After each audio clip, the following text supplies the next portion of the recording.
Good morning, church.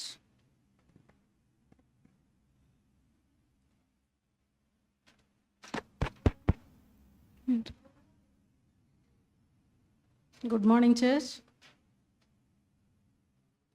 ఇప్పుడు 5 మాటలు మనం విన్నాం. ప్రతి సంవత్సరం చిన్నప్పటి నుండి చర్చ్కి వెళ్ళి మనం ఈ విధంగానే వింటున్నాం. దాని గురించి అక్క కూడా చెప్పారు.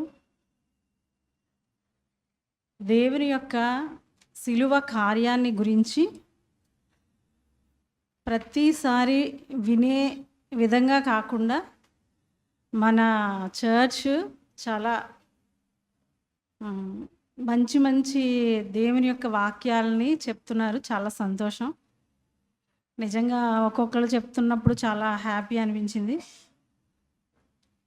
ఇప్పుడు మనం 6వ మాటని మనం జ్ఞాపకం చేసుకుందాం. యోహాను సువార్త 19వ అధ్యాయము 30వ వచనం. యేసు ఆ చీరక పుచ్చుకొని సమాప్తమైనదని చెప్పి తల వంచి ఆత్మను అప్పగించెను. ఇక్కడ యేసు ప్రభు వారు ఏం చెప్తున్నారంటే, చిరకను పుచ్చుకొని సమాప్తమైనదని చెప్పి తల వంచి ఆత్మను అప్పగిస్తున్నారు. అంటే నిజంగా చెప్పాలంటే ఆ టైంకి ఆయన పలికిన మాటలన్నీ అయిపోయినాయని ఆయన ఇట్ ఈజ్ ఫినిష్డ్, సమాప్తమైనది అనే మాట ఇట్ ఈజ్ ఫినిష్డ్. ఈ యొక్క మాట మనం గ్రీకు పదం నుంచి వచ్చింది. ఇది ఏంటంటే టెటలిస్టియా అనే పదం నుంచి ఇది ఇట్ ఈజ్ ఫినిష్డ్ అనే వాక్యం వచ్చింది. అంటే ఇది ఒక విధంగా చెప్పాలంటే దేవుని యొక్క కార్యము పరిపూర్ణమైంది. దేవుని యొక్క కార్యాన్ని యేసు ప్రభు వారు పరిపూర్ణం చేశారు. ఈ పరిపూర్ణమైన ఈ యొక్క కార్యాన్ని ఆయన ఏ క్రై ఆఫ్ విక్టరీ అని చెప్తున్నారు. అంటే ఒక విజయోత్సపు కేక. ఆయన విజయోత్సపు కేక ఎందుకు చెప్తున్నారంటే, యెహోవా ఆ యేసు ప్రభుకి ఇచ్చిన పనిని కంప్లీట్ చేసినప్పుడు ఆ యొక్క నిజంగా తను అనుభవించిన సిలువలో అనుభవించిన బాధ, తను అనుభవించిన ప్రతీది కూడా ఆయన నిన్న అంటే లక్షవారం ఉదయం మొదలుకొని ఆయన్ని తీసుకొచ్చి గొల్గొతా కొండ దగ్గర తీసుకొచ్చి ఆయన్ని సిలువ వేసిన అప్పటి నుండి కాకుండా అంతకు ముందు 2 దినాల నుంచి ఆయన్ని ఏం చేశారంటే అధికారుల దగ్గరికి, ప్రధాన యాజకుల దగ్గరికి ఆయన్ని తీసుకొస్తూ ఆయన్ని అనేకమైన ప్రశ్నలు అడుగుతూ ఉన్నారు. అలా అడిగిన ఆ సందర్భంలో మనం చూస్తున్నది ఏంటంటే ఆయన ఏం చేశారంటే మౌనంగా ఉన్నారు. ఆయన కేక వేయలేదు, ఆయన అరవలేదు. యెషయా భక్తుడు ప్రవచిస్తాడు ఈ యొక్క, ఎందుకంటే నా కుమారుడు అరవడు, కేకలు వేయడు. ఇది ఆయన మౌనంగా ఉన్నాడు. ఒక్కదానికి మాత్రమే ఆయన సమాధానం చెప్పారు. నీవు యూదుల రాజువా అని అడిగితే పిలాతు అవును నీవు అన్నట్టే అని. ఆ మాటకి ప్రధాన యాజకులు అందరూ ఏం చేశారంటే గొప్ప బట్టలు చింపేసుకున్నారు. గొప్ప శబ్దంతో ఏం చేశారు, దేవుణ్ణి దూషిస్తున్నాడు ఈయన, అసలు దైవ దూషణ చేస్తారని చెప్పి ఆయన్ని, ఇంకా వేరే ఏ కారణం లేదు. పిలాతు చెప్తున్నాడు ఈయనలో ఏ పాపం లేదు, మరి ఈ యొక్క పాపము మీ మీదే ఉంటుంది. అయినా వీళ్ళు ఏమంటున్నారంటే యూదులు, ప్రధాన యాజకులు తన యొక్క వంశమే, తన సంతానమే, తన జనమే, ఈయన్ని సిలువేయండి, ఈయన్ని సిలువ వేయండి అని ఆయన్ని సిలువకు అప్పగించారు. అయితే ఈ కార్యాలన్నింటినీ కూడా 1000 సంవత్సరాలకు ముందే దావీదు ప్రవచించాడు.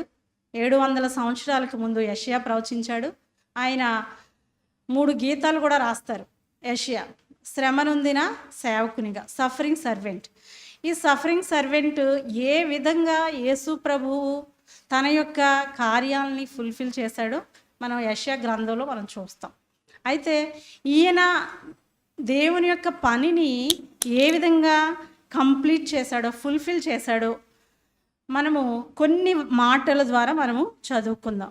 ఇదే యోహాను సువార్త 17వ అధ్యాయంలో ఆయన సిలువకు అప్పగించడానికి ముందు ఆయన ప్రార్థన చేస్తాడు. ప్రార్థన చేస్తున్నప్పుడు 17వ అధ్యాయము 4వ వచనంలో ఆయన ఒక మాట చెప్తారు తండ్రికి, చేయుటకు నీవు నాకు ఇచ్చిన పని నేను సంపూర్ణముగా నెరవేర్చి భూమి మీద నిన్ను మహిమపరిచితిని.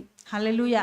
ఇక్కడ ప్రభువు తన తండ్రితో చెప్పిన ఈ మాట అంటే, నువ్వు నాకు ఇచ్చిన పని నేను కంప్లీట్ చేశాను, నీవు నాకు ఇచ్చిన పని అంటే తనను తాను సిద్ధపరచుకుంటున్నాడు. ఈ యొక్క 17వ అధ్యాయంలో మనం చూస్తే చాలా విషయాలు మనకు కనిపిస్తాయి. తనను తను సిద్ధపరచుకుంటూ, ప్రభువా తండ్రి, నీవు నాకు అప్పగించిన ఈ యొక్క పనిని నేను నెరవేర్చి భూమి మీద నిన్ను మహిమపరిచితిని, నిన్ను మహిమపరచడానికి నేను ఈ భూమి మీదకి వచ్చారని ఆయన చెప్తున్నారు. అలాగే ఇక్కడ ఆయన శిష్యుల కొరకు కూడా ప్రార్థన చేస్తున్నారు, అపోస్తుల కొరకు ప్రార్థన చేస్తున్నారు. అపోస్తుల తర్వాత వచ్చిన ప్రజల కొరకు కూడా ప్రార్థన చేస్తున్నారు. అంటే అపోస్తులు అప్పగించిన పని, తన అప్పగించిన దాని కొరకు కూడా ప్రార్థన చేస్తున్నారు. ఈ అధ్యాయం అంతా మనం ధ్యానం చేస్తే దీంట్లో కనిపిస్తుంది. అంటే ఆయన ఉద్దేశం ఏంటంటే దేవుని యొక్క పనిని కంప్లీట్ చేయడం. దేవుని యొక్క పని ఏంటి అంటే, చాలా వచనాల్లో మనం నూతన నిబంధనలో చాలా వచనాలు మనం చూస్తాం. ఏంటంటే ఆయన చాలా వచనాలు మనకి తెలియచేస్తున్నాయి. ఏంటంటే 6వ అధ్యాయము 38వ వచనంలో ఆయన ఏం చెప్తున్నాడంటే, యోహాను సువార్తె, నన్ను పంపిన వాని చిత్తము నెరవేర్చుటయు ఆయన పని తుదముట్టించుటయు నాకు ఆహారమై ఉన్నది. ఏంటండి? నన్ను పంపిన వాని చిత్తం. ఆయన చిత్తం ఏంటంటే, ఆయన భూమి మీద ఈ యొక్క దావీదు వంశంలో పుట్టినప్పటి నుండి పుట్టి తన యొక్క కార్యము ఏ విధంగా చేయాలో, పతనమైపోయిన మానవుణ్ణి మరలా దేవునితో ఏ విధంగా కలపాలి అనే యొక్క కార్యము కొరకు ఆయన యొక్క పని, ఆయన చిత్తము నెరవేర్చుట, ఆయన పని తుదముట్టించుటయు నాకు ఆహారం అయి ఉన్నదని ఆయన చెప్తున్నారు.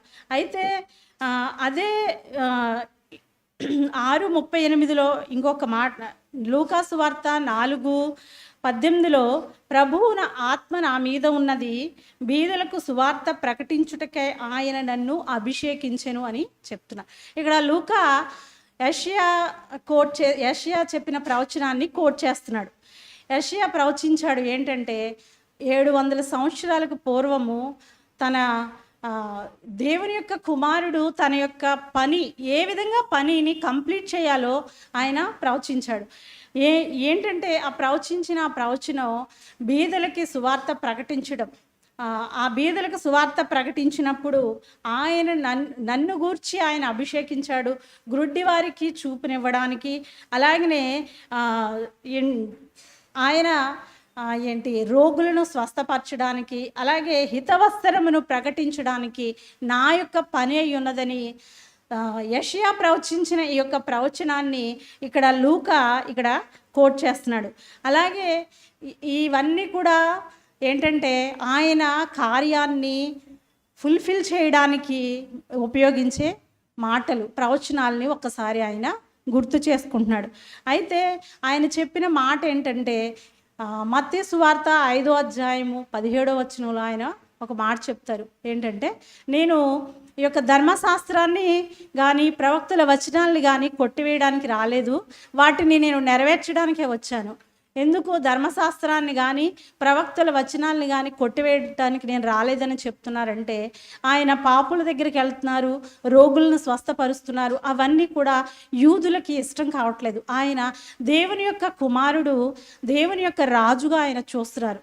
మొన్న మనం సండే విన్నాం కదా, ఆయన రాజుగా, ఇశ్రాయేలు యొక్క రాజుగా ఆయన్ని మనం ఇశ్రాయేలీలు చూస్తున్నారు. అయితే వాళ్ళైతే ఏ రాజుగా వాళ్ళు కావాలనుకుంటున్నారంటే, మతపరమైన రాజుగా, రాజకీయపరమైన రాజుగా, రోమా సామ్రాజ్యం యొక్క సంఖ్యల నుండి బయటికి రావాలని వాళ్ళు చూస్తున్నారు. అయితే ఈయన రాజ్యము ఈ లోక సంబంధమైనది కాదు అని ఆయన తెలియచేస్తున్నారు.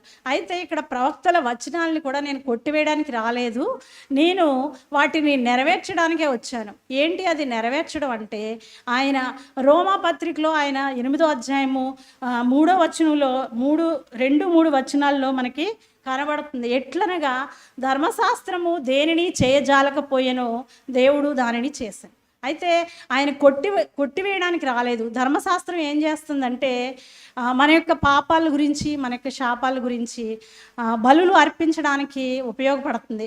ధర్మశాస్త్రం ఏం చెప్తుందంటే మనిషి ఏ విధంగా జీవించాలి, ఏ విధంగా బ్రతకాలి తెలియచేస్తుంది. పాపానికి వచ్చిన శిక్ష గురించి తెలియచేస్తుంది.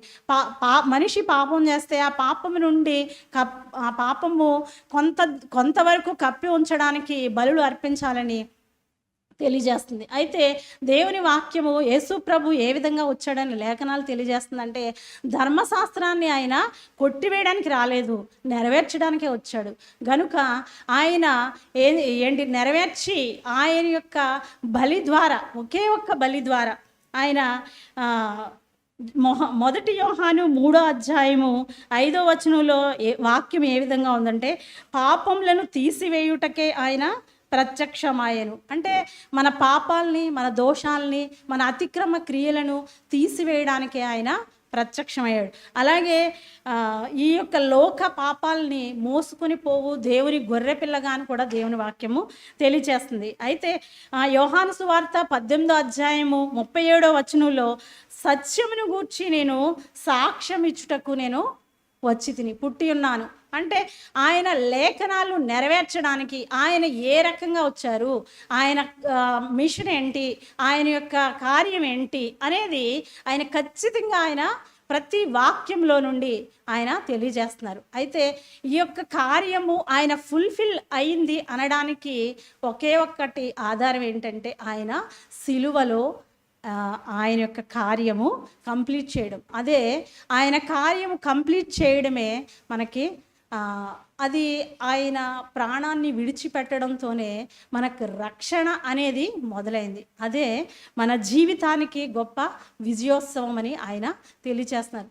అండ్ ఇలాగా ఎన్నో వచనాలు, ఎన్నో ప్రవక్తలు, ఎంతోమంది ప్రవక్తలు ఆయన గురించి ప్రవచిస్తూ వస్తూ ఆయన మాటలన్నింటినీ ఆయన తెలియజేసి, ఆయన గ్రంథం, ఆయన పాత నిబంధన ప్రవచనాలన్నింటినీ చెప్పినా కానీ యూదులు నమ్మడం లేదు. అయితే కొంతమంది మాత్రమే, అంటే ప్రత్యేకించబడిన కొంతమంది మాత్రమే ఆయన్ని నమ్మారు. అందుకే ఆయన చెప్తున్నారు యోహాను సువార్త 10వ అధ్యాయము 10వ వచనంలో, నేను గొర్రెలకు జీవము కలుగుటకును అది సమృద్ధిగా కలుగు చేయుటకు నేను వచ్చాను అని చెప్తున్నారు. అయితే మనకి ఆయన మరణము జీవాన్ని ఇవ్వడానికి మనకు వచ్చింది. కనుక ఆ జీవాన్ని మనము పొందుకోవాలి. ఆ జీవాన్ని మనం పొందుకోవాలంటే ఆయన యొక్క సిలువ కార్యాన్ని మనము తీసుకోవాలి. ఆయన సిలువ కార్యాన్ని తీసుకున్నప్పుడు మాత్రమే ఆయన కంప్లీట్ చేసిన, ఆయన ఫుల్ఫిల్ చేసిన దేవుని యొక్క ప్రణాళికలో ఆయన దేవుడు ఉద్దేశించిన పని ఆయన కంప్లీట్ చేసిన దానికి ఒక మీనింగ్ ఉందని దేవుని యొక్క వాక్యము మనకి తెలియచేస్తుంది. కనుక ఇప్పుడు మనము ఆయన రక్షణ కార్యము ద్వారా మనము ఆయన దగ్గరికి వెళ్ళాం. అంటే ఆయన చేసిన కార్యము ద్వారా మనకి రక్షణ అనేది వచ్చింది. రెండవదిగా ఆయన ప్రవచనాలు, యెహోవా దేవుడు ప్రవక్తల ద్వారా, భక్తుల ద్వారా ప్రవచించిన ప్రవచనాల ద్వారా ఆయన ఏం చేయబడ్డాడంటే, మనకు ప్రవచనాల ద్వారా మనకు అన్ని నెరవేర్పులోనికి వచ్చినాయి. ఆ నెరవేర్పులోనికి వచ్చిన ప్రతీదీ కూడా మనకి కీర్తనాకారుడైన దావీదు కూడా 40 అధ్యాయాలు చెప్తున్నారు. ఏం చెప్తున్నారంటే, శరీరాన్ని ఇక్కడ హెబ్రీ గ్రంథకర్త కూడా దీన్ని కోట్ చేశారు. ఏంటంటే, యేసుక్రీస్తు యొక్క శరీరము ఒక్కసారే అర్పించబడింది అనమాట. ఒక్కసారే అర్పించబడింది. అది ఒక్కసారి అర్పించబడడం వలన అది ఏమైందంటే, మనము ఆయన సన్నిధికి చేరడానికి మనకి మార్గము ఏర్పాటు చేయబడింది.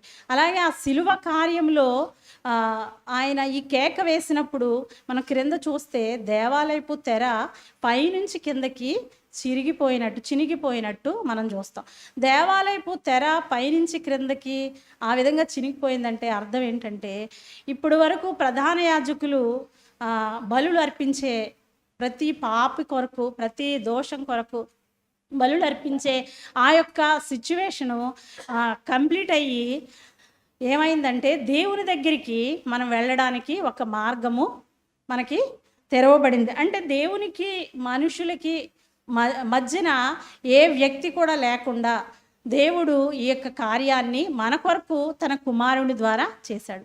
గనుక ఆయన నెరవేర్చిన కార్యాలు అన్నీ కూడా మన రక్షణ కొరకు, అలాగనే లేఖనాల యొక్క నెరవేర్పు, మూడవది మనము ఆయన దగ్గరికి చేరడం కొరకు. ఏ విధంగా చేరడం అంటే, మన యొక్క జీవితాన్ని ఆయనకు అర్పించి, ఎందుకంటే ఆయన లేఖనాలు నెరవేర్చేశారు. మనము ఆ లేఖనాలు నెరవేర్చిన ప్రతి విషయాన్ని కూడా మనం ఏం చేయాలంటే దాన్ని తీసుకుని మనం ముందుకు వెళ్ళాలి.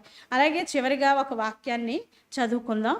ఫిలిప్పీలకు రాసిన పత్రిక 2వ అధ్యాయము 15వ వచనం. ఆయన దేవుని స్వరూపము కలిగిన వాడై ఉండి దేవునితో సమానముగా ఉండి విడిచిపెట్టకూడని భాగ్యమని ఎంచుకొనలేదు, కానీ మనుష్యుని పోలికగా పుట్టి దాసుని స్వరూపమును ధరించుకొని తన్ను తానే రిక్తునిగా చేసుకొనెను. మరియు ఆయన ఆకారమందు మనుష్యుడిగా కనబడి మరణము పొందినంతగా విధేయత చూపిన వాడే తన్ను తాను తగ్గించుకొనెను. మనము మొదటి వాక్యం నుంచి మనం నేర్చుకుంటున్నాం ఈ మాట. మనుష్యునిగా ఆయన మన కొరకు శ్రమ పొందాడు. ఎందుకంటే దేవునిగా ఆయన శ్రమ పొందలేదు. ఆయన మనుష్యునిగా మాత్రమే మన కొరకు ఈ భూమి మీదకి వచ్చాడు. ఎందుకంటే మన పాపాలు, మన దోషాలు అన్నింటినీ ఆయనపై వేసుకుని ఆయన పాపిగా చేయబడ్డాడు. ఎందుకు చేయబడ్డాడంటే, మనకి క్రీస్తుతో ఒక సంబంధాన్ని చేకూర్చడానికి, ఒక సహవాసాన్ని చేకూర్చడానికి, మొదటి మానవుని ద్వారా ఏ విధంగా అయితే మనము క్రీస్తుకి దేవునికి ఎడబాటు కలిగి ఉన్నామో ఆ ఎడబాటుని ఏకం చేయడానికి ఆయన మనల్ని దగ్గర చేసి ఆకారముందు మనుష్యుడిగా కనబడి మరణము పొందునంతగా విధేయత చూపించాడు. ఎవరికి? దేవునికి విధేయత చూపించి ఆయన దేవుని పోలికలో ఉండి కూడా, దేవునిగా ఉండి కూడా ఏ విధంగా వచ్చాడంటే మనుష్యునిగా, రిక్తునిగా వచ్చాడు. ఎందుకంటే మన పాపాలు, మన దోషాలు భరించడానికి. శాపము నుండి మనకి విమోచన కలిగింది, పాపము నుండి విమోచన కలిగింది, సాతాను యొక్క కబంధ హస్తాల్లో నుండి కూడా మనకి విమోచన కలిగింది. చివరి వచనంగా కొలస్సీలకు రాసిన పత్రిక మనం చదువుకుందాం. 2వ అధ్యాయము, కొలస్సీలకు రాసిన పత్రిక 2వ అధ్యాయము 14వ వచనం మనం చదువుకుందాం.